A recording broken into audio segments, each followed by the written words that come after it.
Você botou na página dele?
Paz do Senhor Jesus a todos os irmãos, você que nos assiste da sua casa.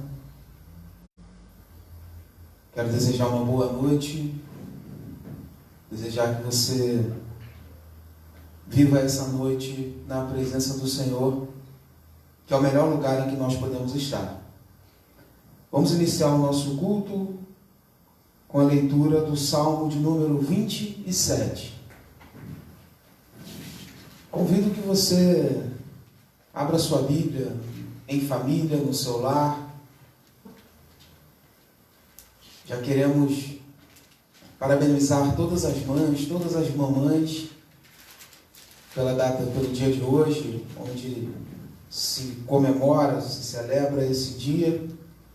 A nossa oração é que Deus abençoe todas as mães.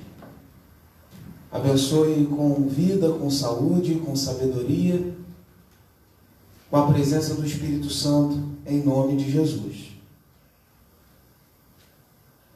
Salmo de número 27. Eu vou ler o primeiro versículo, você, ainda que no seu lar, vai ler o segundo, e assim sucessivamente nós faremos a leitura.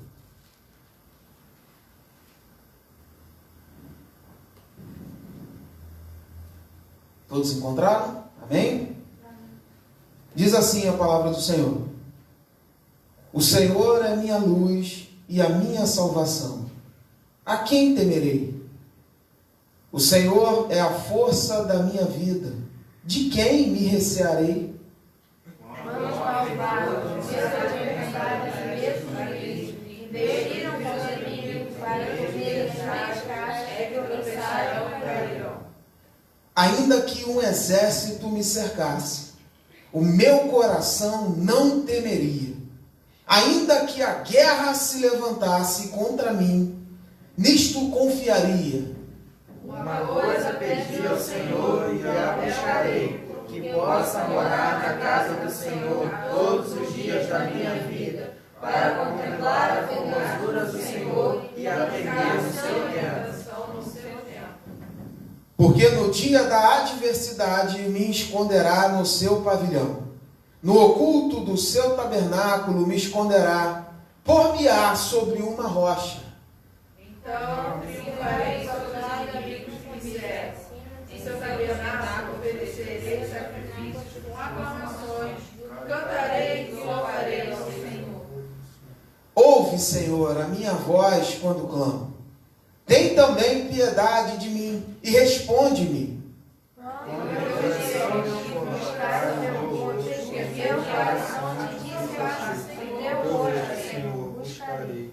Não escondas de mim a tua face. Não rejeites o teu servo com ira. Tu foste a minha ajuda. Não me deixes, não me desampares, ó Deus da minha salvação. Porque se meu pai me desamparar, o Senhor me recolherá. Ensina-me, Senhor, o caminho, o teu caminho, e guia-me pelas veredas direitas, por causa dos meus inimigos. Não me deixes à vontade dos meus adversários, pois contra mim se levantam falsos juízes que só me desviam da verdade. Pereceria sem dúvida, se não cresce, que veria a bondade do Senhor na terra dos viventes. Espera no Senhor, anima e ele será o Espera, pois, meu Senhor. Espera no Senhor e anima-te, e Ele fortalecerá o teu coração. Espera, pois, no Senhor.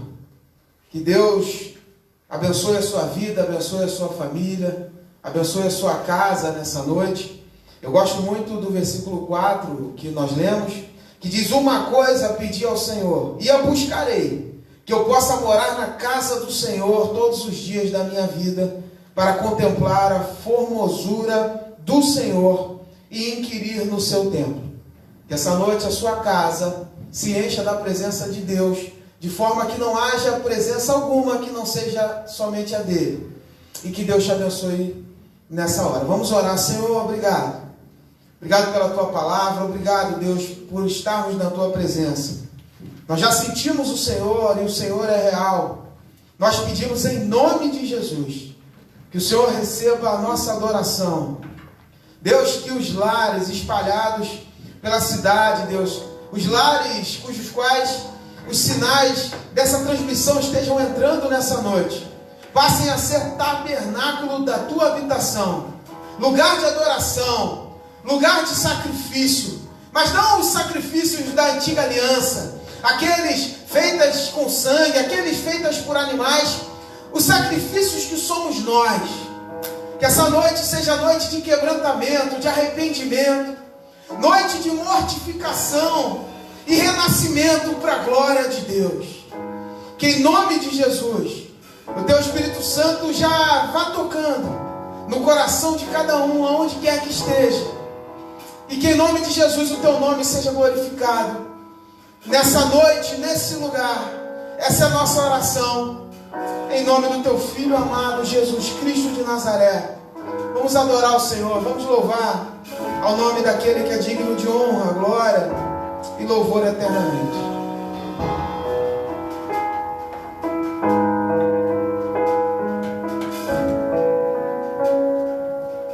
Paz do Senhor Jesus, boa noite. Neste momento nós vamos iniciar o nosso período de louvor. Gostaria de te convidar que neste momento na sua casa, onde você estiver, que você não deixe que nada atrapalhe de você louvar o nome do Senhor. Que dentro da sua casa, neste momento, crie-se uma atmosfera de adoração, de uma forma que seja prazerosa você exaltar o nome do Senhor juntamente com a sua família, e que nada atrapalhe de você exaltar o nome do Senhor. Cante comigo nessa noite.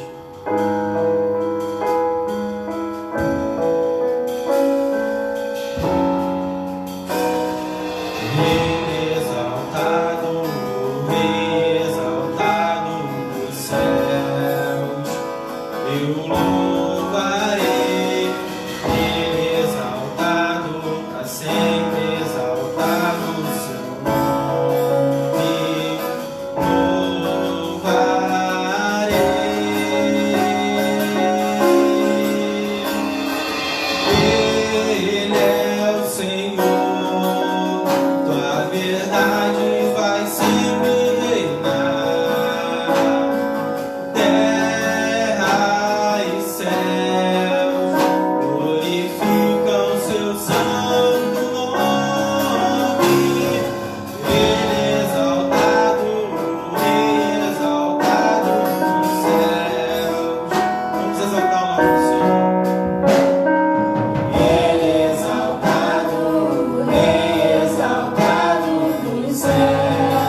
Evangelho de Mateus, o Senhor Jesus Cristo, no capítulo 7, o verso número 24, ele diz o seguinte: bem-aventurado aquele que ouve as minhas palavras e as pratica. Assemelhá-lo-ei ao homem prudente que edificou a sua casa sobre a rocha.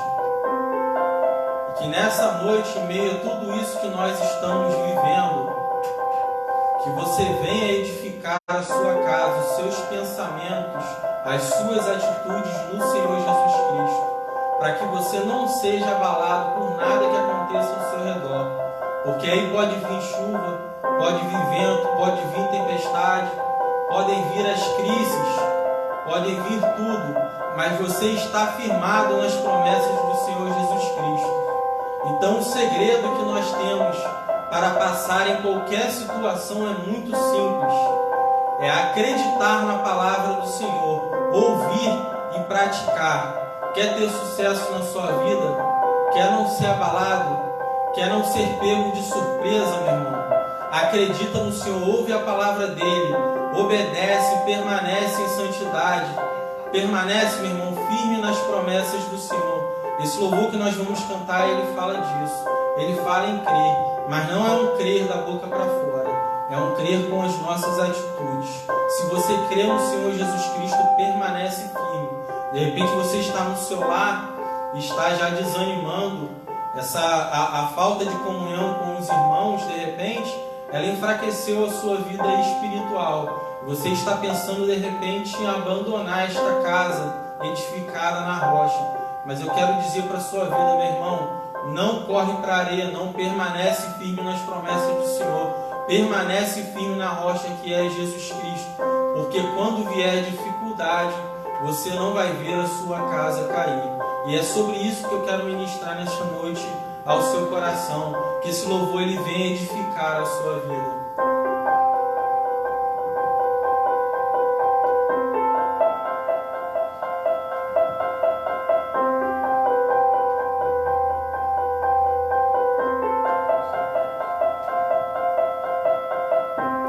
Nesses dias de desespero,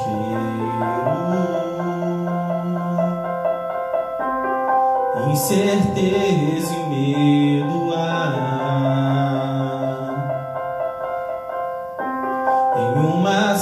salvação eu creio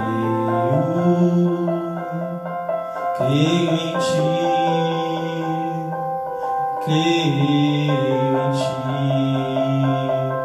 Acredito em Jesus Cristo, acredito em Deus o Pai, acredito no Santo Espírito que nos vida nova traz. Acredito na cruz de Cristo e que a morte enfim venceu. Acredito que ressurreto muito em breve voltará. Eu creio em ti.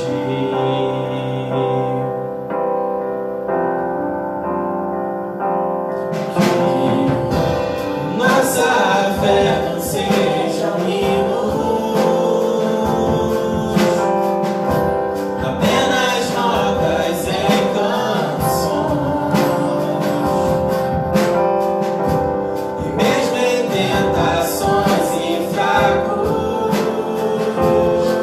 creio em ti, creio em ti. Acredito em Jesus Cristo, acredito em Deus o Pai, acredito no Santo Espírito que nos vida nova traz. Acredito na cruz de Cristo em que a morte enfim venceu. Acredito que ressurreto muito em breve voltará. Acredito em encontro perdão, pois agora aqui o amor venceu e que a igreja viva esse amor.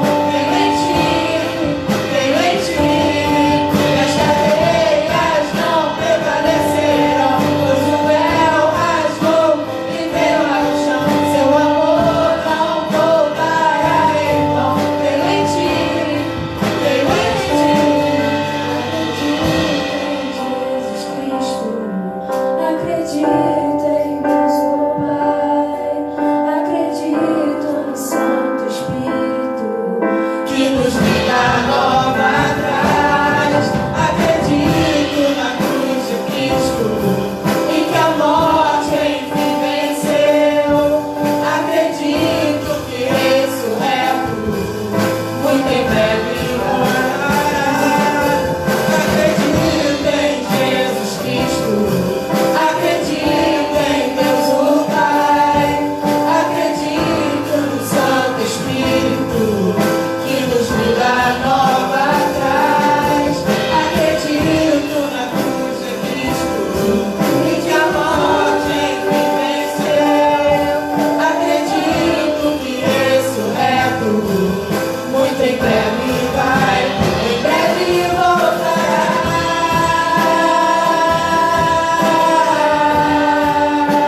Em breve voltará.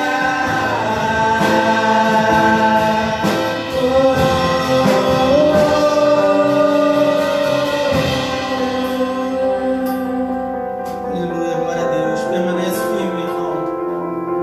Não se desvia nesse caminho, não. Permanece firme no Senhor Jesus Cristo. Continua acreditando na sua salvação. Nós agradecemos a oportunidade.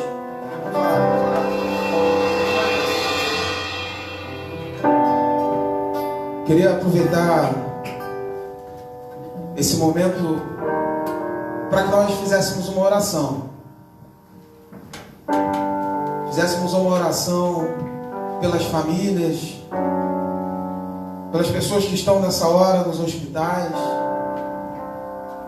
Fizéssemos uma oração pela nossa nação, pela nossa igreja. Eu queria que nessa hora nós orássemos pela sua vida, pela sua família, pela sua causa, por aquilo que para muita gente se perdeu, para aquilo que para muita gente se acabou. Muitas vozes talvez estejam nessa hora dizendo para você que é o fim, que não há esperança, que não há solução. Mas assim como foi cantado aqui nessa hora, nós acreditamos em Jesus Cristo, acreditamos no poder que há no nome do Deus homem, daquele que morreu pelo meu e pelo seu pecado, mas ao terceiro dia ressuscitou e hoje vivo está. Portanto, pelo Cristo ressurreto, nós podemos crer no amanhã. Eu quero orar por você, eu quero orar com você. Feche seus olhos onde você está. Senhor, nós nos colocamos nessa hora na Tua presença, clamando pela Tua misericórdia, Deus. Nós te pedimos em nome de Jesus. Te pedimos em nome de Jesus que o Teu Espírito Santo, que está nesse lugar, que está nessa igreja, mas inexplicavelmente está nesse lugar, está na casa de cada um dos meus irmãos, está em todos os lugares.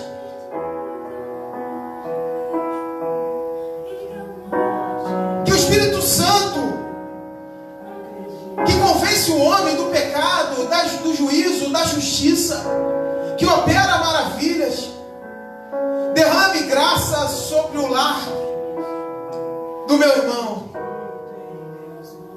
Deus, que se nessa noite existe na casa de alguém uma ponta de desesperança, de desespero, que em nome de Jesus a paz que excede a todo o entendimento seja instaurada agora, Deus, pelo nome de Jesus. Senhor, se existe nessa hora alguém enfermo, Deus, com uma palavra negativa, talvez sem saber o que aguardar nos próximos dias, nós pedimos em nome de Jesus que o Senhor cure, para que o Teu nome seja glorificado. Visita, Deus, os hospitais, aqueles que nessa hora, Deus, estão confusos, estão sem esperança. Que a Tua boa mão seja com a vida de cada um. Deus, que seja manifestado sinais e maravilhas, não somente, Deus, para que os Teus filhos, para aqueles que foram criados à Tua imagem, conforme a Tua semelhança, possam ter a sua vida, a sua saúde física restaurada, mas antes para que o Teu nome seja glorificado. Para que antes, Deus, o Teu nome seja colocado acima da ciência, acima da medicina, porque o Teu nome é o nome que está acima de todo nome, no céu, na terra e debaixo da terra, é o nome de Jesus. Pai, as famílias nessa hora, Deus abençoa a vida de todas as mães, Senhor, que em nome de Jesus o Senhor restaure, Deus, as bases familiares, a comunhão familiar. Se existe, Deus, alguém nessa hora que está com o coração apertado, porque não pode estar com a mãe nesse dia, porque não pode, Deus, de repente declarar uma palavra de perdão, de repente declarar, Senhor, uma palavra de reconciliação, que o Teu Espírito Santo se manifeste. Deus, que haja a transformação, que haja arrependimento. Deus, que o inferno seja derrotado na vida e na família do meu irmão e da minha irmã nessa hora. Nós clamamos ao Senhor, Deus, porque olhando para os altos, olhando para os montes, nós só vemos socorro no Teu nome, no nome de Jesus. Nós te agradecemos, Deus, por essa rica oportunidade. Te pedimos em nome de Jesus. Em nome de Jesus, Deus, que o Senhor tome pelas Tuas mãos os Teus filhos nessa hora. Em nome de Jesus. Amém. Glória a Deus. Obrigado ao Ministério de Louvor. Muito lindo esse louvor. Ambos, né? Em especial esse último louvor. Queria que você abrisse a sua Bíblia no Evangelho de Lucas, capítulo 19. O Evangelho narrado pelo Dr. Lucas, no capítulo 19. Nós vamos ler do versículo 1 ao 10.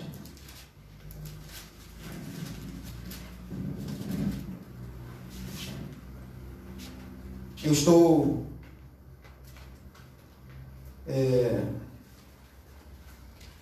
fazendo menção desse texto, porque eu acredito no poder da palavra e acredito no Espírito Santo de Deus. Então, se nessa noite você der ouvido à voz de Deus, se ouvir atentamente aquilo que o Senhor vai te falar, dê crédito àquilo que a palavra de Deus nos ensina, Deus pode mudar a tua história, a história da tua família, da tua casa, e eu creio nisso em nome de Jesus. O Evangelho de Lucas, no capítulo 19, Lucas 19, dos versículos 1 ao 10,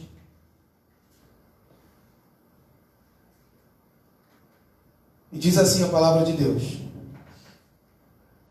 E tendo Jesus entrado em Jericó, ia passando, e eis que havia ali um homem chamado Zaqueu, e era este um chefe dos publicanos, e era rico. E procurava ver quem era Jesus, e não podia, por causa da multidão, pois era de pequena estatura. E correndo adiante, subiu a um sicômoro para o ver, porque havia de passar por ali. E quando Jesus chegou àquele lugar, olhando para cima e viu, e disse-lhe: Zaqueu, desce depressa, porque hoje me convém pousar em tua casa. E apressando-se, desceu e recebeu alegremente. E vendo todos isto, murmuravam, dizendo que entrara para ser hóspede de um homem pecador. E levantando-se Zaqueu, disse ao Senhor: Senhor, eis que eu dou aos pobres metade dos meus bens, e se em alguma coisa tenho defraudado alguém, o restituo quadruplicado. E disse-lhe Jesus: Hoje veio a salvação a esta casa, pois também este é filho de Abraão. Porque o Filho do Homem veio buscar e salvar o que se havia perdido. Espírito Santo, obrigado pela tua palavra, ela é linda. Nós pedimos em nome de Jesus que o Senhor nos socorra nessa hora e que Deus, a tua palavra ganhe morada na tua igreja. Que seja uma noite de transformação, de conversão, em nome de Jesus. Amém. Glória a Deus. O texto bíblico que nós lemos é muito conhecido, conta a história de Zaqueu. Uma história muito bonita, uma história de transformação. E nesses dias o Senhor tem me visitado, o Espírito Santo tem falado muito ao meu coração. E um dos temas recorrentes em que Deus tem falado comigo é a respeito da dor, da solidão. A dor que é causada pela tristeza, pela frustração. E muitas vezes essa dor, essa tristeza, essa frustração, e por que não dizer essa solidão, é causada pelos nossos próprios erros. Nós cometemos atitudes, muitas delas impensadas, muitas delas de forma inconsequente. E o problema é que muitas das nossas atitudes vão gerar consequências na nossa vida física, material, familiar, espiritual, e que nos levam a um campo de esquecimento, a um campo de solidão. Uma dor que atinge não somente as pessoas que estão próximas da gente, nem tão somente a nossa própria pessoa, mas dores na alma. Nesses dias o Senhor tem falado comigo a respeito de pessoas que estão vivendo dores na alma. Essas dores, essas frustrações, por conta de erros contínuos, por conta de uma vida afastada do Senhor, por conta de uma vida que muitas vezes é permeada por práticas de pecado, práticas que a sociedade mesmo já estabeleceu como normais, mas que são contrárias à palavra de Deus, que são contrárias à vontade de Deus, podem nos levar para dois campos diferentes. Essa vida pode acabar nos levando para o campo da soberba espiritual, que é aquela em que as pessoas estão tão afastadas da vontade de Deus, que elas chegam a pensar que não precisam de Deus.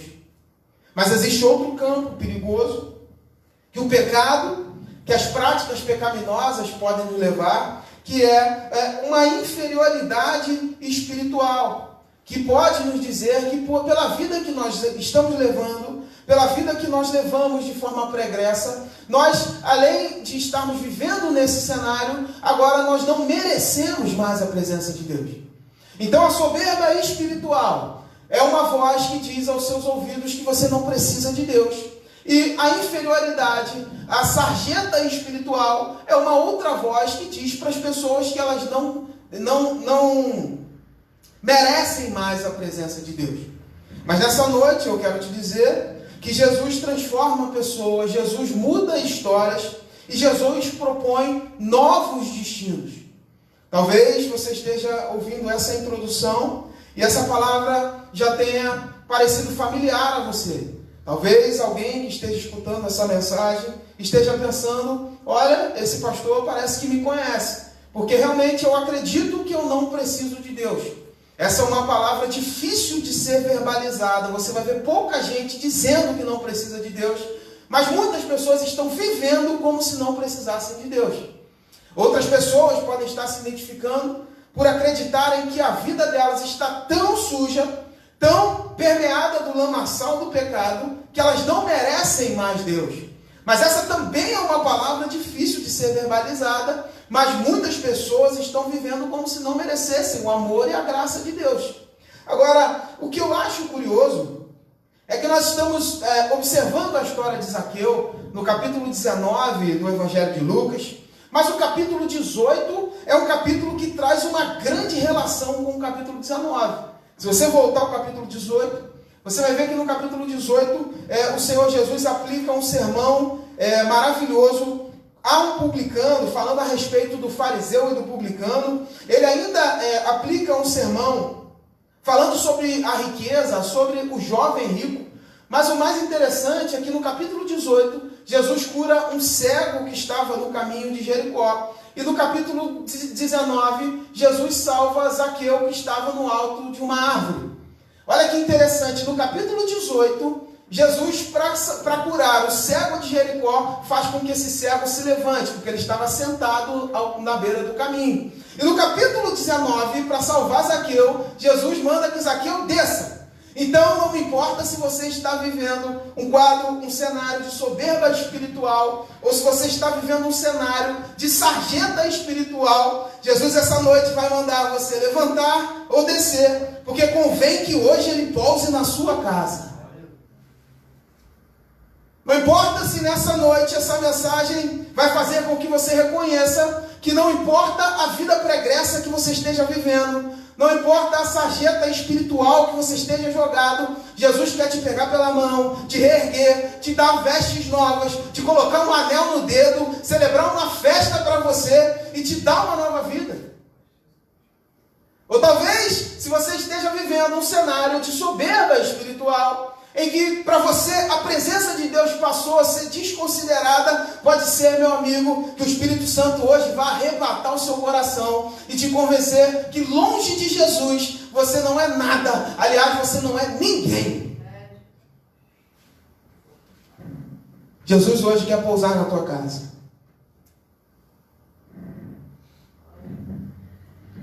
Mas para que nós entendamos a história dessa salvação, Hebreus capítulo 2, versículo 3, diz: como escaparemos nós se não atentarmos para uma tão grande salvação, a qual começou a ser anunciada pelo Senhor, foi-nos, pois, confirmada pelos que ouviram.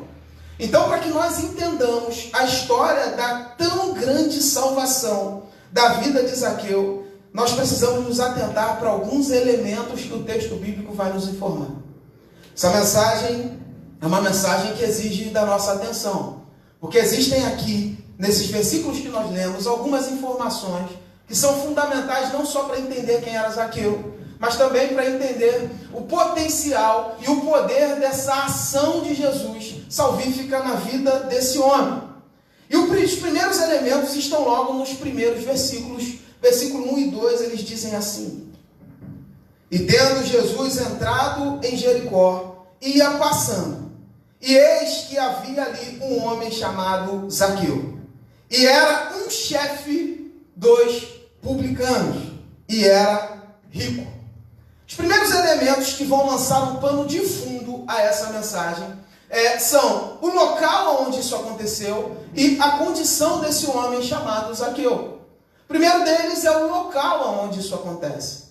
Esse cenário, essa salvação acontece em Jericó. E Jericó era uma cidade linda. Jericó é uma cidade localizada perto do Mar Morto e perto do Rio Jordão. É uma cidade que é morada de inverno dos reis e é morada preferida dos sacerdotes do tempo bíblico, do tempo do primeiro século. Então, Jericó era uma cidade com amplo comércio, porque havia ali muita circulação de riqueza. As pessoas iam para Jericó, as pessoas comercializavam em Jericó, e os reis e os sacerdotes amavam Jericó. Isso fazia, somado às belezas naturais de Jericó, que ele fosse um lugar, primeiro, importante, depois, um lugar de transição, e terceiro, um lugar com muitas riquezas. E um lugar onde há muitas riquezas é um ambiente melhor, é um ambiente mais específico para a presença de um publicano. Talvez não exista melhor lugar para um publicano estar do que um lugar onde existam muitas riquezas. Jericó era uma cidade rica, Jericó era uma cidade influente, Jericó era uma cidade visitada por reis, era visitada por sacerdotes, e Jericó ainda era uma cidade que fazia divisa com outras cidades. E por ser uma cidade que fazia divisas, por ser uma cidade de fronteira, existia em Jericó uma alfândega, uma espécie de sucursal da Receita Federal de colhimento de tributos. Então a primeira informação que você precisa guardar no seu coração é que isso acontece em um lugar de muita riqueza, um lugar de muita influência, um lugar muito importante na nação de Israel. A segunda informação diz respeito à pessoa, ao objeto dessa salvação, chamado Zaqueu. O texto bíblico está dizendo que Zaqueu era um publicano. E você sabe melhor do que eu que os publicanos eram muito mal vistos pelos judeus. Isso se devia a vários motivos. O primeiro deles é que para um judeu, um publicano, cobrador de imposto, ele estava associado ao Império Romano. Na visão daqueles homens, os israelenses, na visão de um judeu, um cobrador de impostos do Império Romano fazia, portanto, oposição à nação de Israel. O primeiro motivo para que os publicanos não fossem bem vistos pelo povo era porque eles aborreciam, eles desconsideravam e eles eram odiados tanto pelos nacionalistas quanto pelos religiosos. Guarde isso no seu coração, nacionalistas e religiosos. Por que eles eram odiados pelos nacionalistas? Nós sabemos que o judeu, via de regra, era alguém que se importava muito com a nação de Israel. Tanto é que a pretensão da nação judaica, de todo o judeu, com a vinda do Messias, era equivocada. Eles acreditavam que o Messias que veio, que foi Jesus, seria alguém que sentaria naquela hora no trono de Israel e tiraria, portanto, a nação das mãos do Império Romano. Eles tinham esse senso de nacionalidade muito apurado. Eles amavam a nação de Israel e esperavam a redenção de Israel, a despeito de estarem naquele momento sofrendo com as garras do Império Romano. E por que os publicanos eram rejeitados ou odiados pelos nacionalistas? Porque toda a riqueza que era angariada com os impostos era levado para Roma. Tudo aquilo que era retirado dos impostos era levado para o Império Romano. Apenas 2 a 3% de tudo que era arrecadado a título de imposto era investido na própria nação de Israel. É bem parecido com o sentimento que muitos de nós temos com a nação de Portugal, que em 1508 chegaram no Brasil e, conta a história, que aí nós não sabemos se é verdade, porque cada um tem uma versão para contar, levaram as riquezas do Brasil. Levaram o pau-brasil, levaram os minérios, e levaram a riqueza e investiram em Portugal e não no Brasil. Então, os nacionalistas da nação de Israel olhavam os publicanos como sendo longamanos, como sendo instrumentos para que o Império Romano roubasse a nação de Israel. Mas eles não eram rejeitados só pelos nacionalistas. eles também eram rejeitados pelos religiosos. Porque os impostos que eram recolhidos e eram levados para Roma não somente financiavam as riquezas do rei, os luxos do rei, os palácios do rei, mas também financiavam a construção de templos pagãos. O Império Romano levava toda essa verba e lá, além de todo o luxo que esse dinheiro financiava, ele também era aplicado na construção de templos para deuses pagãos, para outros deuses que não o Deus de Abraão, de Isaac e de Jacó. Então, tendo em vista que o texto bíblico, a narrativa do texto bíblico, nos informa que a nação de Israel, enquanto povo, eram extremamente apegadas à instituição, à nação de Israel, como também à religião, muito embora nós saibamos que a fé desse povo não era tão genuína assim, mas eles amavam a lei de Moisés, era inconcebível que o dinheiro arrecadado em Israel fosse aplicado em um templo pagão. Esses homens, então, eram rejeitados socialmente pela nação de Israel, tanto pela nação civil e política, quanto pela nação religiosa. Mas isso ainda é agravado, porque além de serem rejeitados pela própria atuação na função de publicano, de cobrador de impostos, esses homens ainda agiam com extremo autoritarismo. Porque o que acontecia era o seguinte: o Império Romano cedia uma concessão para que esses homens recolhessem os impostos. E o Império Romano atribuía um valor específico, dizendo: olha, para a cidade de Jericó nós precisamos de 100 mil reais por mês. E a renda dos publicanos, dos cobradores de impostos, eram os valores que excediam a esses 100 mil reais. Então eles precisavam cobrar, e cobrar bem, para que eles pudessem ter dinheiro. Mas isso não é o pior. O pior se deve ao fato de que se eles cobrassem e não batessem a meta dos 100 mil, eles tinham que pagar do bolso. Então alguém que tem que pagar 100 mil e não tem como pagar porque não atingiu a meta, entra na casa das pessoas, agride as pessoas, expõe as pessoas, leva os bens das pessoas. Isso era uma prática muito comum dos cobradores de impostos no primeiro século. Os publicanos eram rejeitados pela religião, porque eles não aceitavam, a nação de Israel não aceitava que o dinheiro fosse empregado para outros deuses. Eram rejeitados pela nação politicamente organizada, porque acreditavam que Roma estava roubando Israel, devolvendo apenas 2 a 3% dos impostos que eram levados. E eles também eram rejeitados pela sociedade em comum, porque as práticas autoritárias de violência eram comum para que eles pudessem receber tais valores. Agora, a condição de Zaqueu ainda vai piorar muito.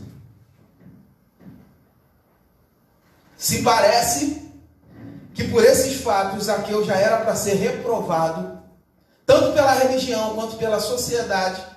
No versículo de número 2, nós vamos ter uma informação de suma importância. Uma palavra em grego, arquetelones, que é traduzida por chefe dos publicanos. Se um publicano já era mal visto pela sociedade, se um publicano já era mal visto pela religião, agora imagine os irmãos, um chefe dos publicanos. Em outras versões está escrito o maioral dos publicanos. Então, Zaqueu era mal visto ao cubo. Zaqueu era mal querido ao cubo. Zaqueu era mal quisto, multiplicado à fração de 1000. Esse era o quadro de Zaqueu. É bem verdade que os publicanos, via de regra, tinham muitas posses. É bem verdade que eles conseguiam alcançar uma renda boa.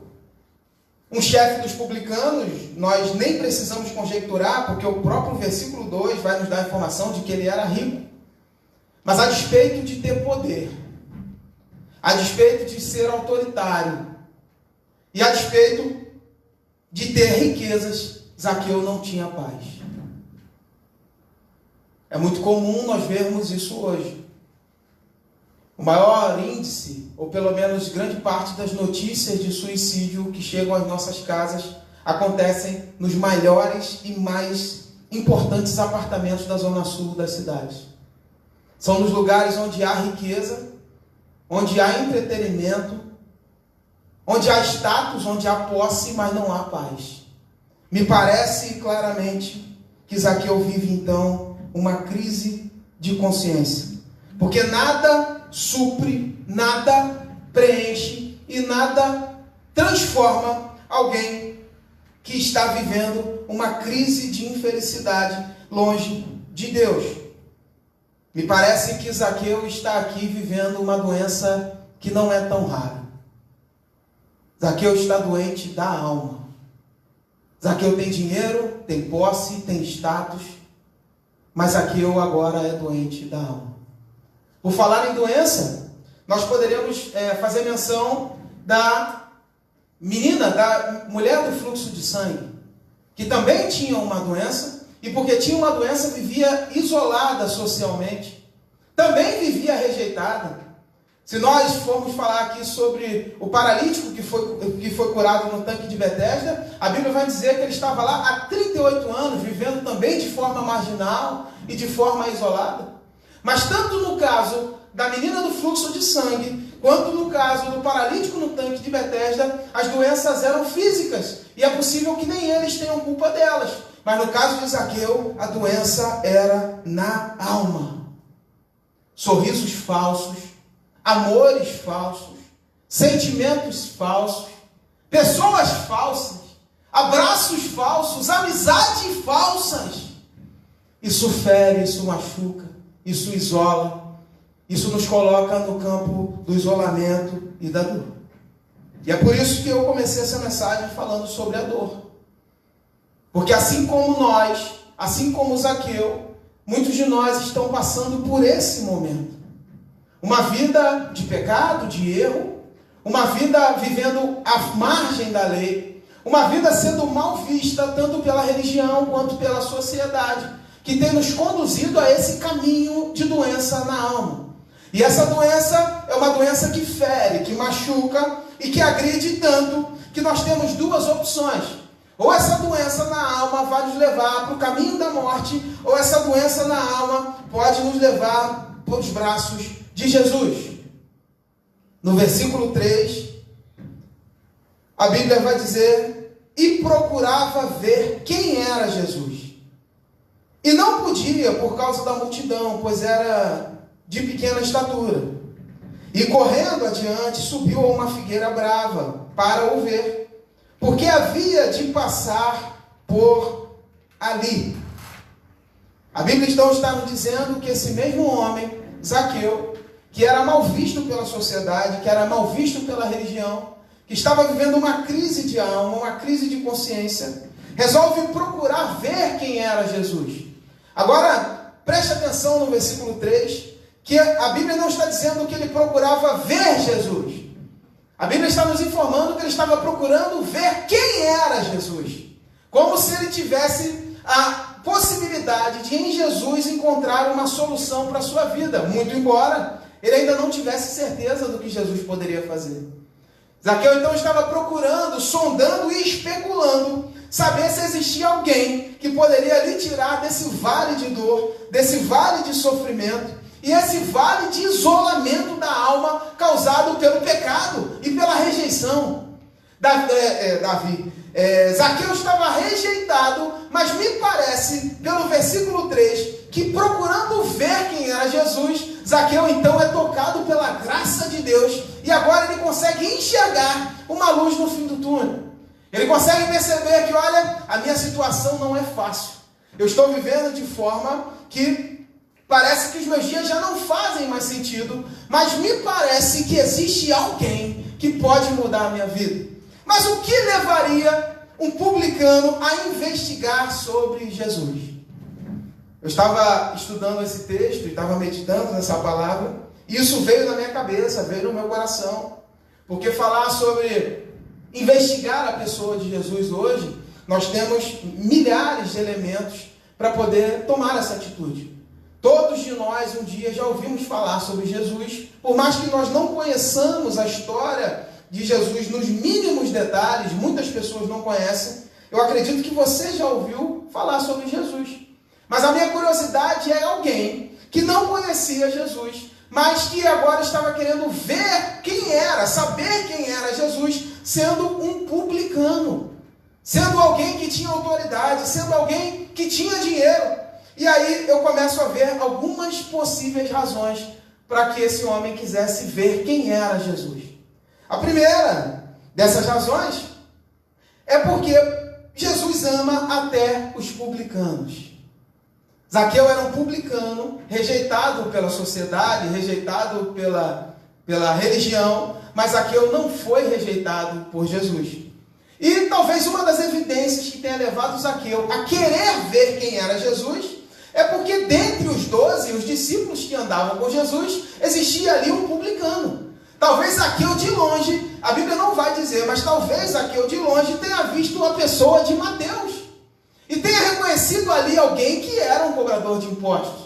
Mateus capítulo 9 vai narrar a história do chamado de Mateus, quando Jesus se encontra com ele na pagadoria, cobrando impostos, e Jesus olha para um rejeitado pela sociedade, um rejeitado pela religião, e diz: segue-me. E Mateus se levanta e segue ele.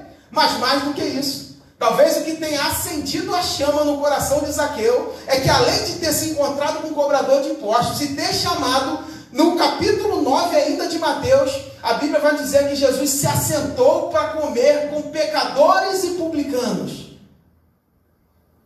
Talvez Zaqueu estivesse nessa crise de alma, sofrendo essa dor do isolamento. E olhando para Mateus, ele disse: meu Deus, talvez a minha esperança seja verdade, porque aquele camarada era um cobrador de impostos e agora ele está andando com Jesus. Ele se sentou e comeu com Jesus. Talvez a chama no coração de Zaqueu tenha se dado pela notícia, porque aqueles que sentaram com Mateus, os publicanos que sentaram com Jesus para comer com Jesus, ouviram, depois de uma reclamação dos fariseus, aquilo que Mateus, capítulo 9, versículo 13, parte B diz: porque eu vim para chamar não para chamar os justos, mas os pecadores ao arrependimento.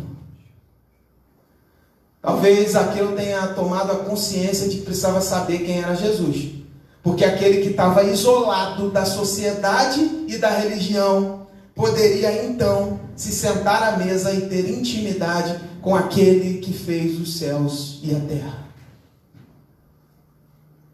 Zaqueu busca a Jesus, vendo que Jesus ama até os publicanos. Talvez outro motivo que tenha levado Zaqueu a pensar nessa possibilidade está num capítulo anterior ao 19. Abra sua Bíblia no capítulo 18, no versículo 25.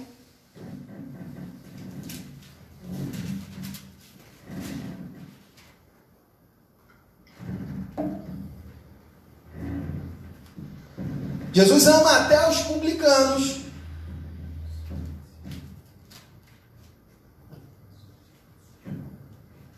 Capítulo 18, no versículo 25, você vai voltar uma página só da sua Bíblia. O versículo 2, que nós lemos no capítulo 19, diz que Zaqueu, além de ser o chefe dos publicanos, era ainda rico. E o texto do capítulo 18, versículo 24, diz assim: e vendo Jesus que ele ficara muito triste, disse: quão dificilmente entrarão no reino de Deus os que têm riquezas, porque é mais fácil entrar um camelo pelo fundo de uma agulha do que entrar um rico no reino de Deus.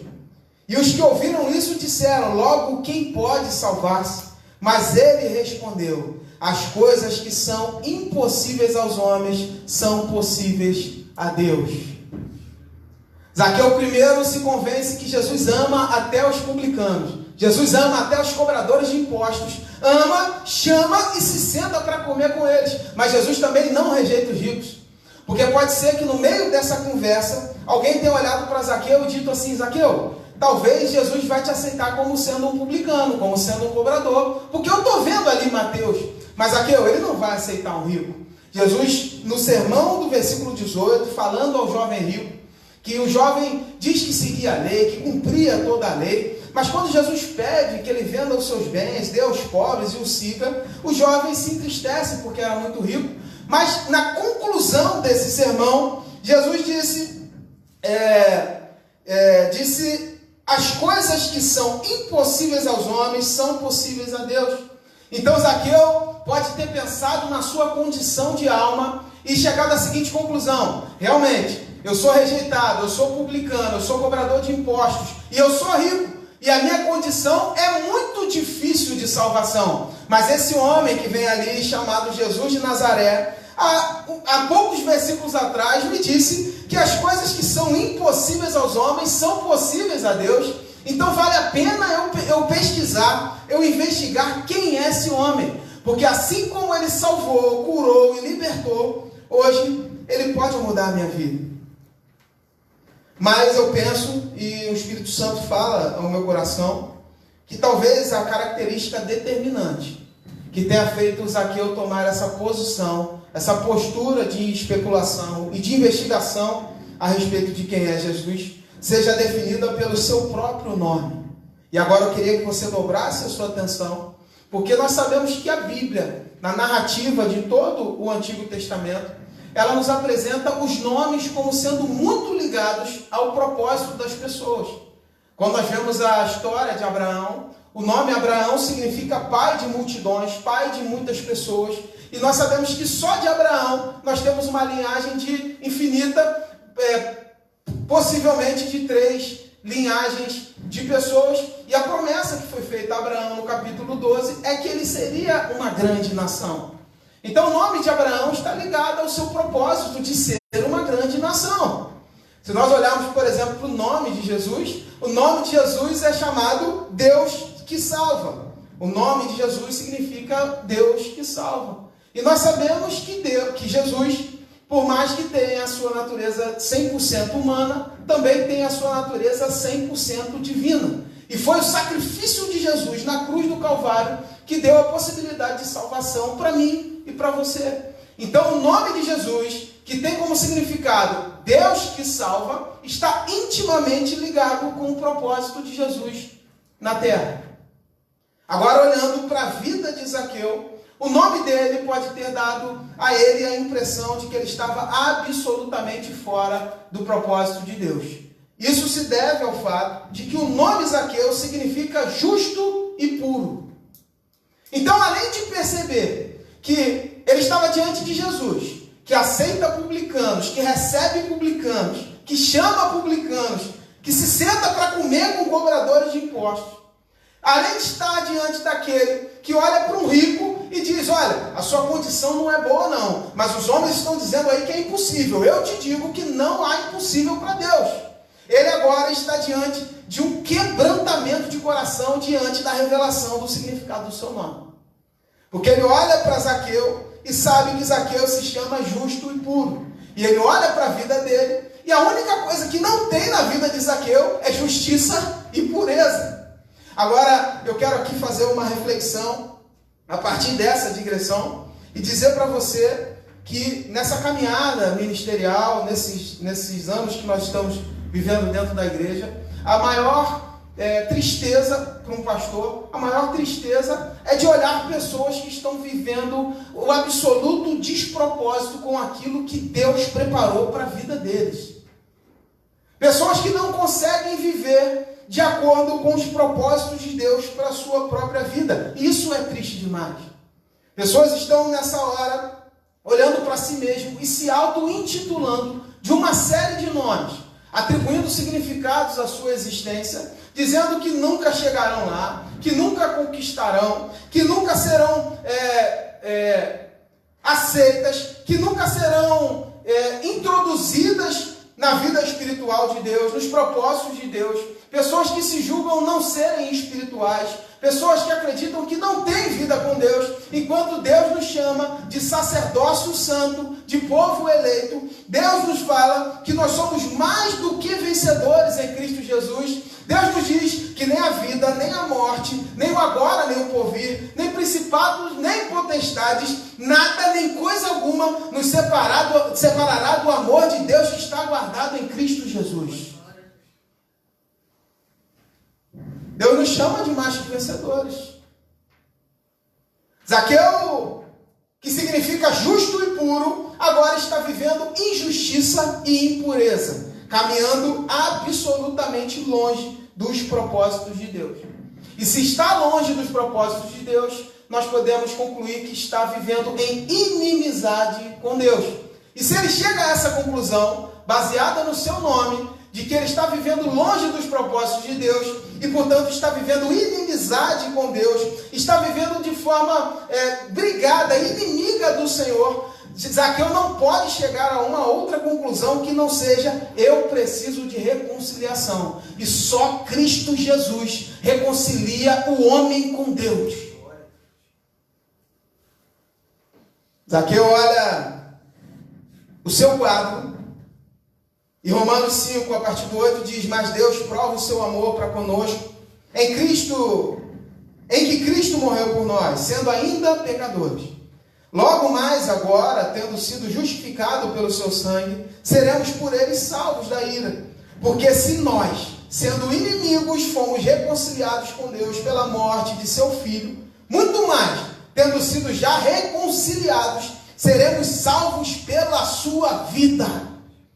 E não somente isto, mas também nos gloriamos em Deus por nosso Senhor Jesus Cristo, pelo qual agora alcançamos a reconciliação.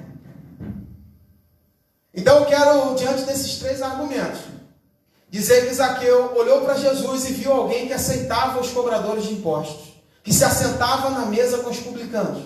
Olhou para Jesus e viu alguém que poderia dar esperança a um rico entrar no reino dos céus. E agora olhou para Jesus e viu alguém que poderia reconciliar a pessoa de Zaqueu com o próprio Deus, aquele que estava vivendo fora do propósito do nome ao qual recebeu, mas que agora via a possibilidade de reconciliação em Jesus Cristo. Portanto, Zaqueu tinha muitos motivos para querer saber quem era Jesus. Aí eu pergunto a você: você tem motivos para querer saber quem é Jesus?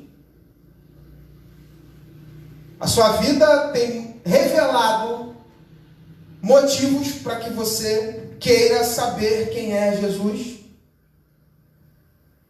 A sua história, a sua caminhada, a sua família, o seu casamento, a sua vida profissional, a sua vida espiritual, os desertos espirituais de dor, de medo, de solidão, de exclusão social, têm revelado para você a extrema necessidade de você ver quem é Jesus?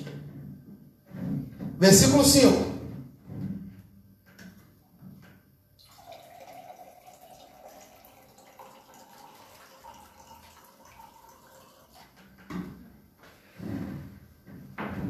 E quando Jesus chegou àquele lugar, olhando para cima, viu e disse-lhe: Zaqueu, desce depressa, porque hoje me convém pousar em tua casa. O engraçado é que a Bíblia não diz, nos versículos que nós lemos, a Bíblia vai dizer que Zaqueu subiu simplesmente para ver a Jesus. E o versículo 5 que nós acabamos de ler, diz que Jesus, olhando para cima, viu e disse: Zaqueu, desce depressa. Parece muito claro que Zaqueu parecia para Jesus um fruto maduro naquela árvore.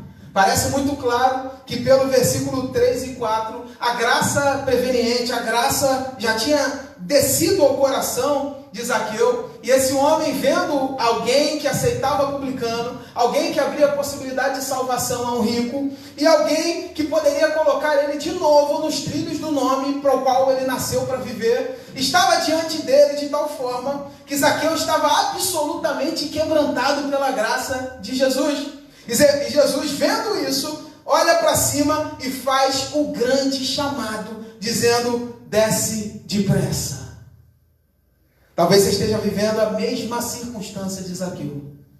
Sua vida esteja vivendo nesse vale espiritual, em que as práticas das suas mãos não se alinham com o propósito de Deus para a sua vida. Porque, irmãos, a coisa mais complicada que existe é quando as nossas mãos não conseguem produzir aquilo que o nosso coração se alinha com o Espírito Santo de Deus. É tão complicado quando nós dizemos assim: eu errei sem querer errar, eu falhei sem querer falhar. Mas o fato de errar sem querer errar não anula a responsabilidade e as consequências desse erro. Então, é possível que muitos de nós, nessa noite, estejamos dessa forma, sendo rejeitados pela família, sendo rejeitados pela sociedade, por que não dizer sendo rejeitados por Deus, em um estado de inimizade com Deus, em um estado de desalinhamento com o propósito de Deus na sua palavra, a ponto de que hoje estejamos ouvindo essa mensagem e nos colocando no lugar de Zaqueu, o nosso coração esteja quebrantado para receber esse convite. E talvez até agora você esteja ouvindo essa mensagem e dizendo: pastor, parece que o Senhor está pregando tudo aquilo que eu precisava ouvir. Esse convite é maravilhoso, mas como eu tenho responsabilidade, eu preciso te dar alguns alertas a respeito desse convite. Jesus olha para Zaqueu, Jesus olha para o pecador e diz: desce depressa. Mas o primeiro alerta que eu preciso te dar a respeito desse grande e maravilhoso convite é que, diante dessa proposta, nós precisamos avaliar o custo desse convite. Porque esse convite tem um custo. Nós, olhando para esse convite, poderíamos até pensar que o fato de subir em uma figueira para algumas pessoas não seria necessariamente para ver quem era Jesus. Existem muitas pessoas subindo em árvores, subindo em figueiras para se afastar da presença de Deus. Porque estão avaliando o custo e estão vendo que o custo realmente é muito caro. Isso aconteceu com Adão. Adão e Eva pecaram, Deus vai visitar eles como fazia na viração do dia e diz: Adão, onde tu está? É óbvio que Deus não precisava de informação. Deus não é alguém que precisa de informante. Mas Deus queria ouvir de Adão a condição espiritual que ele está. E para que Adão não revelasse, não colocasse para fora e não tivesse que se convencer da podridão e da miséria espiritual que ele estava vivendo depois do pecado, Adão se esconde. Existem pessoas que estão subindo em árvores não para ver Jesus, mas para se afastar dele, porque concluem que o custo da conversão é muito pesado. O que o Senhor está querendo dizer com isso? Eu te explico. Eu preciso te dizer que esse convite desce depressa. Se entregue a Jesus, deixe o Espírito Santo trabalhar no seu coração, deixe Jesus mudar a sua história. Ele tem um custo muito alto, porque Jesus não trabalha com meios termos. Talvez você esteja ouvindo essa mensagem e pensando: pastor, eu tenho um problema, eu tenho um pecado, eu tenho uma área na minha vida que realmente eu gostaria que Jesus entrasse, mas outras, pastor, eu não gostaria que ele entrasse. Talvez Zaqueu quisesse se livrar somente da sua má visão que tinha a partir da sociedade ou da religião. Mas Jesus não trabalha dessa forma. A salvação de Jesus é integral. Jesus, quando entra na vida de uma pessoa, quando ele chama, desce depressa, e essa pessoa aceita o convite, essa pessoa está se colocando na condição de alguém que vai passar por uma revolução.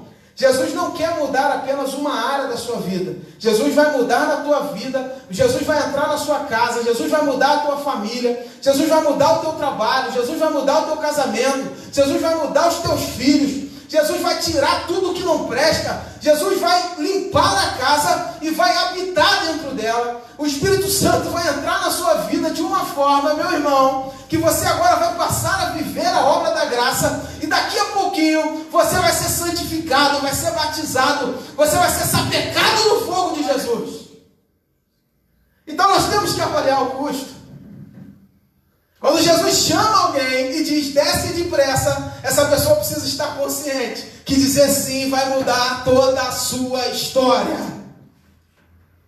Se você quer mudar a sua história, o convite é esse. Jesus quer ir no interior da sua casa. Jesus quer ir no interior da sua vida.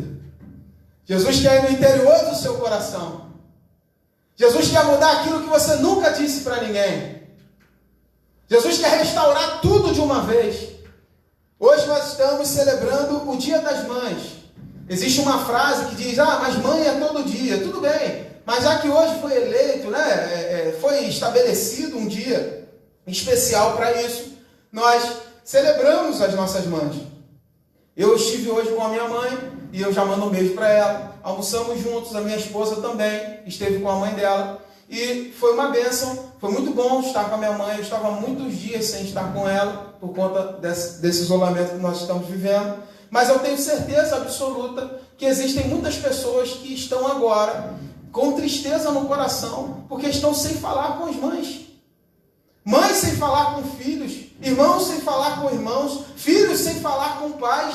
E talvez esteja ouvindo essa mensagem e dizendo, Senhor, eu queria que o Senhor me livrasse do pecado, eu queria que o Senhor abençoasse o meu casamento, mas a minha mãe eu não tenho como perdoar. A minha mãe me abandonou na infância, o meu pai me abandonou na infância, as marcas que os meus pais causaram no meu coração não conseguem ser retiradas, então nessa área eu não quero que o Senhor toque. Eu quero te dizer que se você descer depressa, se você aceitar o seu convite, esse foi o último ano que você passou o Dia das Mães longe da sua mãe. E no Natal você vai estar com ela, no Dia dos Pais você vai estar com seus pais, no Dia dos Filhos você vai estar com seus filhos, porque a faxina que o Espírito Santo faz no coração do homem é integral.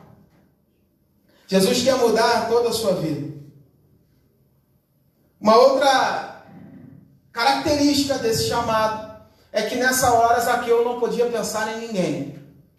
Nessa hora Zaqueu está diante do seu Salvador. E quando nós estamos diante do Salvador, as circunstâncias perdem um pouco de importância. Porque Zaqueu poderia estar agora pensando nos seus colegas cobradores. O que eles pensariam dele? Que era o chefe dos publicanos, o maioral dos publicanos, e agora estaria seguindo a Jesus. O que a sua família pensaria dele? Que levava todas as riquezas para dentro de casa, que levava o dinheiro, que levava o sustento, que levava os mantimentos, e agora largaria tudo isso para seguir a Jesus. Aliás, o que Zaqueu pensaria dele mesmo? Que antes tinha status, tinha poder, tinha autoridade do Império Romano, e agora abriria mão disso tudo para seguir a Jesus. Eu gosto muito de um texto de 1 Coríntios, capítulo 4, versículo 3, que diz: todavia a mim muito pouco se dá de ser julgado por vós, ou por algum juízo humano. Nem eu tampouco a mim mesmo julgo, porque em nada me sinto culpado, mas nem por isso me considero justificado, pois quem me julga é o Senhor. O apóstolo Paulo está dizendo aqui que, na visão dele, no momento em que ele está diante do Salvador, o julgamento feito por outras pessoas não importam, e nem mesmo o julgamento feito por ele mesmo, porque quem julga é o Senhor. Zaqueu estava diante daquele que poderia o livrar do julgamento da justiça de Deus. Zaqueu estava diante daquele que poderia suportar o peso da ira de Deus. Porque o que Jesus fez na cruz por mim e por você foi isso. Jesus entrou entre nós e Deus, suportando nele o peso do julgamento da justiça de Deus. Então, diante disso, será que é hora de ficarmos pensando o que as pessoas vão pensar? O que a família vai pensar? O que os amigos vão pensar? O que o amigo do futebol vai pensar? O que as suas amigas vão pensar? O que os seus parentes vão pensar da sua vida? Você que está vivendo essa luta de dor interna, porque as pessoas te julgam, as pessoas acham que sabem da sua vida, mas você pode ter um rosto feliz, você pode ter um sorriso nos lábios, mas ninguém sabe o que acontece na sua vida quando você deita à noite, fecha os seus olhos e não consegue dormir, e o seu coração sangra, e o seu coração dói, e as marcas da solidão têm feito na sua vida todos os dias. Portanto, não é hora de pensar no que as pessoas vão pensar, não é hora de pensar nem mesmo no que você vai pensar, é hora de você descer depressa e entregar a sua vida a Jesus. Entregar a sua vida a Jesus. Quem te julga é o Senhor. E hoje convém a Jesus pousar na tua casa. O convite foi feito. E agora nós vamos analisar os passos de Zaqueu. Primeiro, Zaqueu identifica a sua condição. Zaqueu entende que ele está sendo rejeitado pela sociedade e está sendo rejeitado pela religião. Segundo, Zaqueu vê em Jesus alguém que recebe publicanos, alguém que abre possibilidade para a salvação de um rico e alguém que pode mudar o significado do seu próprio nome. Terceiro, Zaqueu recebe esse chamado maravilhoso. E agora então, versículo 6, e apressando-se desceu e recebeu alegremente. A palavra de Deus é viva e eficaz. Hebreus capítulo 3, versículo 7 diz: portanto, como diz o Espírito Santo, se hoje ouvides a voz, não endureçais o vosso coração. Uma das características mais tristes da igreja atual é que, lamentavelmente, nós temos nos deparado com um número pequeno de pessoas genuinamente convertidas. E isso não se deve pelo fato da ausência de pregação. Nós sabemos que, até mesmo pela internet, as pessoas estão tendo acesso a muita coisa ruim, mas também acesso a muita coisa boa, muita pregação, muito ensino. E por mais que a Bíblia esteja sendo imposta, me parece que esses últimos dias está marcado por uma característica no coração humano de dureza. O homem parece que está se tornando insensível aos convites de Jesus. E você está na sua casa, eu espero que você não faça parte dessa estatística, e as pessoas estão ouvindo a mensagem, as pessoas estão se colocando no lugar de Zaqueu e dizendo: pastor, é verdade, tudo isso é verdade, o pecado me levou para esse campo, pastor, um campo de isolamento, um campo de dor na alma. Eu não sou aceito pela sociedade porque as minhas práticas não são práticas socialmente aceitas. Pastor, eu não sou aceito pela religião porque eu não consigo me enquadrar com a lei de Deus. Pastor, eu tenho certeza que eu estou vivendo uma vida desalinhada com os propósitos de Deus. E aí a mensagem é pregada, o convite é feito, a Bíblia é apresentada, a proposta é feita, desce depressa, e as pessoas estão dia após dia rejeitando esse convite, mostrando assim que mais do que terem ausência de pregação da palavra, elas estão sobrando um coração endurecido à voz do Senhor. E a Bíblia hoje ainda diz: se hoje ouvirdes a voz do Senhor, não endureçais o vosso coração, como foi no deserto, como foi nos dias da tentação do deserto. Zaqueu então aceita o convite, desce depressa e recebe a Jesus alegremente. Sabe o que eu acho bonito nessa passagem? Eu acho bonito que Zaqueu faz uma manifestação pública. Primeiro, reconhecendo que ele entendeu a condição que ele vivia. E segundo, manifestando que ele não estava preocupado com o que as pessoas iam pensar da sua conversão. 1 João, capítulo 4, 15 e 16 dizem: qualquer que confessar que Jesus é o Filho de Deus, Deus está nele e ele em Deus. E nós conhecemos e cremos no amor que Deus nos tem. Deus é amor. E quem está em amor está em Deus e Deus nele. Zaqueu desce e aceita o convite. A segunda atitude, Zaqueu muda radicalmente os seus atos. Do versículo 7 ao 8, nós vamos ver que Zaqueu pega metade dos seus bens, dá aos pobres, restitui de forma quadriplicada aqueles que ele tinha defraudado. Isso nos revela que Zaqueu faz mais do que a lei o obrigava.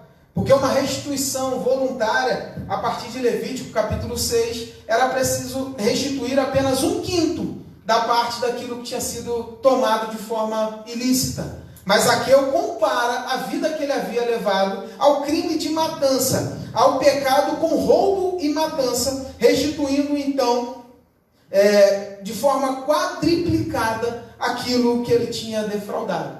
Primeiro, Zaqueu aceita o convite. Segundo, Zaqueu entra em um processo de transformação de caráter. E é isso que Deus quer fazer com a sua vida. Eu queria encerrar essa mensagem dizendo para você que aquilo que para o homem é impossível, para Deus não é. Talvez você esteja vivendo nessa condição, numa condição de dor, de luto, de tristeza. A sua vida e os seus hábitos tenham te levado para esse campo do esquecimento social, do esquecimento espiritual. Talvez você esteja vivendo com um sorriso, com alegria, andando com muitas pessoas ao seu lado, sempre em festas, sempre em ambientes agradáveis, mas ninguém sabe o que se passa no seu coração. Ninguém sabe o que você está sentindo nessa hora. Ninguém sabe como está o seu lar nessa hora, o seu casamento nessa hora, mas o Espírito Santo de Deus sabe. O Salmo 139 diz que não há lugar mais alto e nem profundeza que nós possamos nos esconder, que não esteja patente aos olhos de Deus. E o Senhor e o Espírito Santo já te sondou, já te esquadrinhou, e hoje Jesus está te dizendo: eu sei da sua condição, eu sei do seu passado, eu sei do que você está vivendo, mas eu tenho um convite radical a te fazer nessa noite. E esse convite diz: desce depressa. Você não precisa mais viver assim. Zaqueu poderia rejeitar, resistir a essa graça e voltar para a sua vida de engano, de pecado. Zaqueu poderia voltar para a sua vida de status, para a sua vida de aliança com o Império Romano. Mas voltar a essas práticas significaria voltar ao lugar da solidão, voltar ao lugar da tristeza, voltar ao lugar da ferida da alma, ao qual Zaqueu não conseguia mais aceitar. Agora ele vê alguém que aceita publicano, alguém que dá possibilidade de rico ser salvo, alguém que muda nome, muda história, e ele diz: eu não quero saber o que vão falar, eu não quero saber o que vão pensar, eu vou descer agora, eu vou me lançar nos braços de Jesus hoje.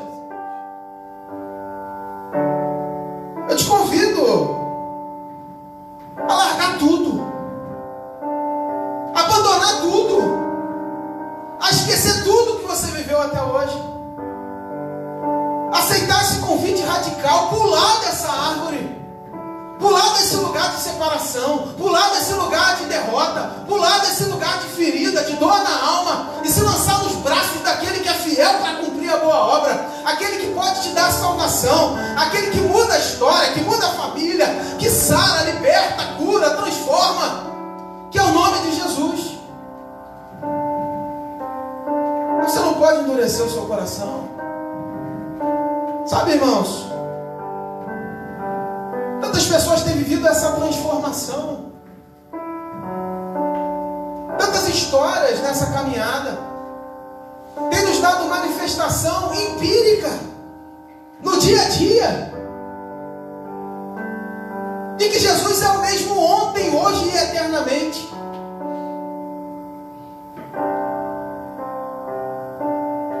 De que Jesus ainda faz, ainda muda, ainda transforma. De que famílias que estão hoje vivendo o pior momento da vida, daqui a 2 meses, daqui a 6 meses, daqui a 1 ano, podem estar celebrando o melhor momento da vida. Não porque as coisas mudaram da água para o vinho, mas porque agora estão descansando debaixo da sombra do Onipotente, debaixo da poderosa mão de Deus. Estão sendo levados às águas tranquilas, estão sendo feitos justos, levados a um lugar de justiça, pelo amor do nome de Deus. Então você precisa entregar a sua vida. Se hoje o Espírito Santo fala ao seu coração, se você ouve a voz de Deus, não endureça o vosso coração, desce depressa. Jesus ainda está no mesmo lugar, te esperando para te abraçar. E assim como aquele filho pródigo foi visto ainda de longe, a Bíblia vai dizer que antes do filho chegar na casa, o pai já estava na porta esperando ele voltar. Isso é maravilhoso. Jesus quer mudar a tua história, Ele quer mudar a tua vida, Ele quer te dar um nome, Ele quer te dar um anel de autoridade, Ele quer mudar a tua história.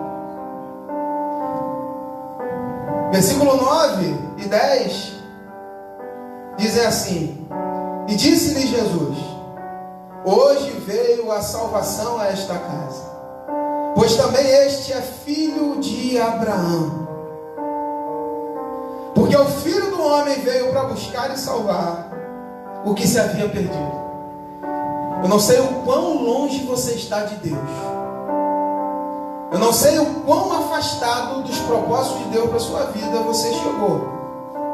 Eu não sei o quanto de Zaqueu tem na sua vida. Mas eu sei que Jesus, o Filho do Homem, nessa noite está de braços abertos para te resgatar. Jesus transformou um homem em uma criança. Zaqueu tinha a postura esbravecida de um homem, e ele foi agora quebrantado, se tornando uma criança. Jesus transformou um homem que procurava e foi encontrado. Zaqueu subiu nessa árvore procurando respostas, mas procurando saber quem era Jesus, ele foi encontrado por aquele que era, que é e que será eternamente. Jesus transformou um homem pequeno e tornou grande. A referência hebraica para dizer que Zaqueu era de pequena estatura diz que ele tinha cerca de 1,5 metros. Zaqueu deve ter sofrido até muito bullying na escola. Mas mesmo a condição física de Zaqueu não representava aquilo que ele viveria na presença de Jesus. Jesus pegou um homem pequeno e transformou em um homem grande, que levou salvação para dentro da sua casa. Jesus transformou um homem pobre em um homem rico. Zaqueu era tão pobre, mas tão pobre que ele só tinha dinheiro. E agora ele alcança a salvação, o maior tesouro que alguém pode alcançar. Então, o convite está feito. Nós vamos cantar esse hino. Enquanto nós vamos cantar, eu queria que você meditasse na sua vida, na sua condição, naquele que pode te dar a salvação nessa noite, que pode mudar a tua vida. Imagine que agora você está em cima dessa árvore, nesse exato momento. O Espírito Santo já abriu seu coração, já tocou no seu coração. E você está em cima dessa árvore, olhando para aquele que pode te salvar. E ele está te dizendo: desce depressa, que hoje me convém pousar na tua casa. O Filho do Homem veio para salvar aquele que havia perdido. E hoje ele quer mudar a tua história, a tua família. Você só precisa aceitar. Nós vamos cantar esse hino.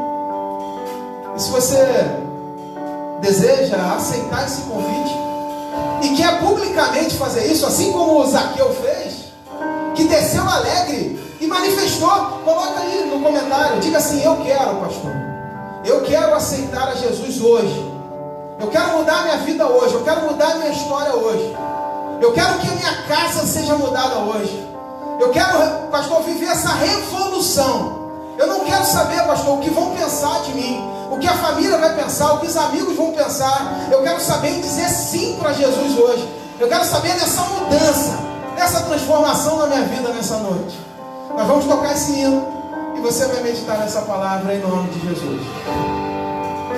Uma chance essa, talvez eu não tenha mais.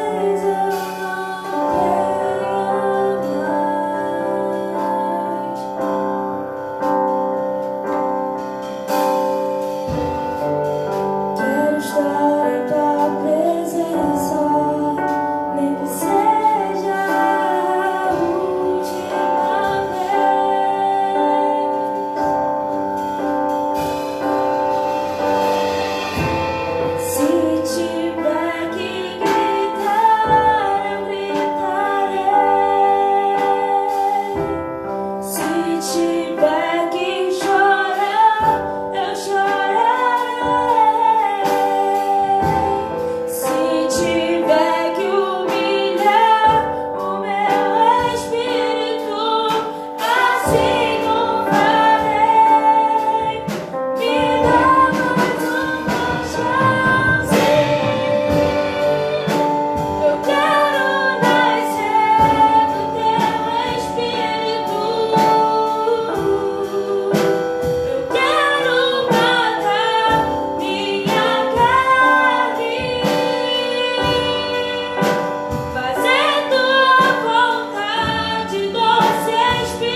Glória a Jesus. Glória a Deus. Glória a Deus.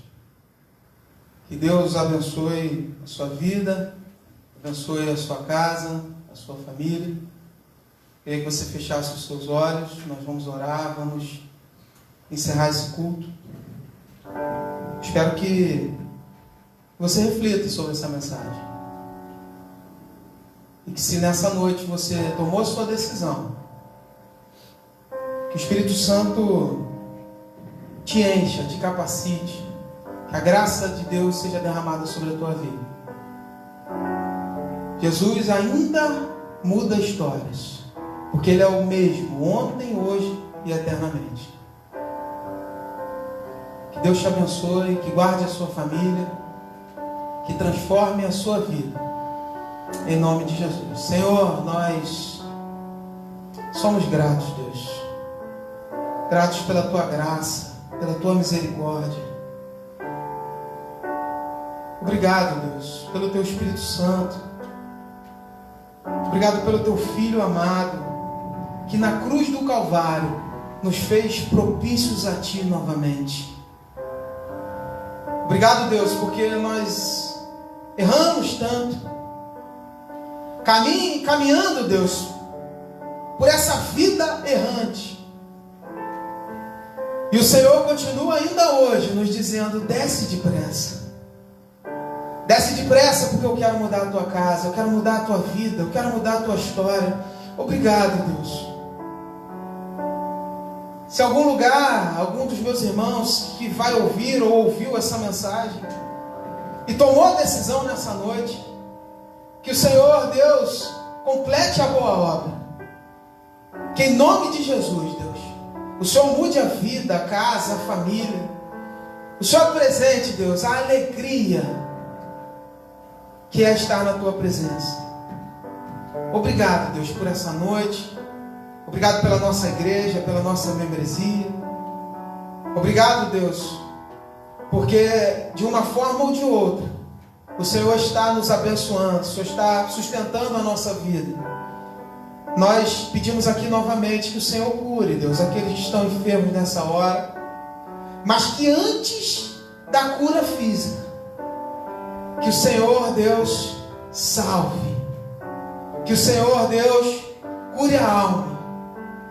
Que o Senhor, Deus, continue, Deus, buscando aqueles que se perderam.